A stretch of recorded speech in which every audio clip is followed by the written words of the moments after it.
I have asked myself what I wish I had known at my own graduation, and what important lessons I have learned in the 21 years that have expired between that day and this. I have decided to talk to you about the benefits of failure.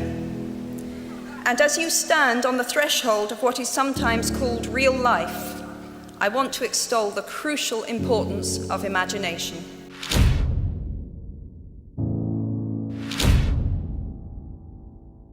Half my lifetime ago, I was striking an uneasy balance between the ambition I had for myself and what those closest to me expected of me. I was convinced that the only thing I wanted to do, ever, was write novels. However, my parents, both of whom came from impoverished backgrounds and neither of whom had been to college, took the view that my overactive imagination was an amusing personal quirk that would never pay a mortgage or secure a pension. Now, I would like to make it clear in parenthesis that I do not blame my parents for their point of view. I cannot criticize my parents for hoping that I would never experience poverty. They had been poor themselves, and I have since been poor. And I quite agree with them that it is not an ennobling experience. Poverty entails fear and stress, and sometimes depression. It means 1,000 petty humiliations and hardships. Climbing out of poverty by your own efforts, that is something on which to pride yourself, but poverty itself is romanticized only by fools. What I feared most for myself at your age was not poverty, but failure. Ultimately, we all have to decide for ourselves what constitutes failure. But the world is quite eager to give you a set of criteria if you let it.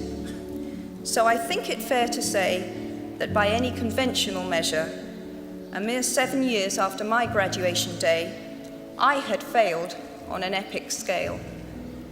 An exceptionally short-lived marriage had imploded, and I was jobless, a lone parent, and as poor as it is possible to be in modern Britain without being homeless.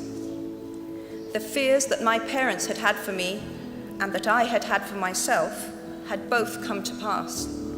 And by every usual standard, I was the biggest failure I knew. Now, I'm not going to stand here and tell you that failure is fun.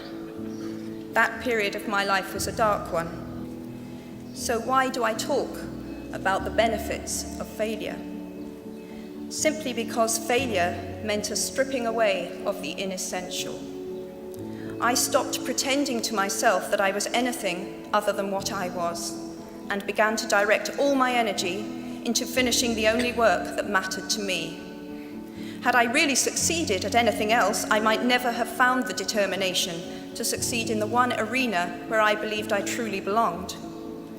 I was set free because my greatest fear had been realized, and I was still alive, and I still had a daughter whom I adored, and I had an old typewriter and a big idea.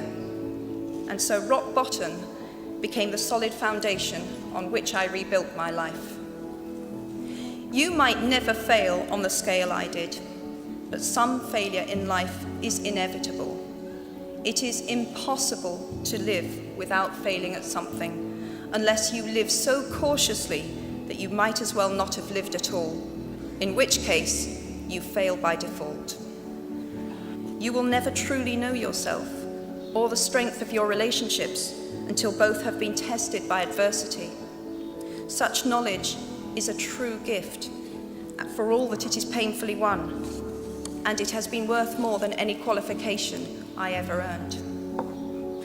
So given a time turner, I would tell my 21-year-old self that personal happiness lies in knowing that life is not a checklist of acquisition or achievement. Your qualifications, your CV, are not your life, though you will meet many people of my age and older who confuse the two.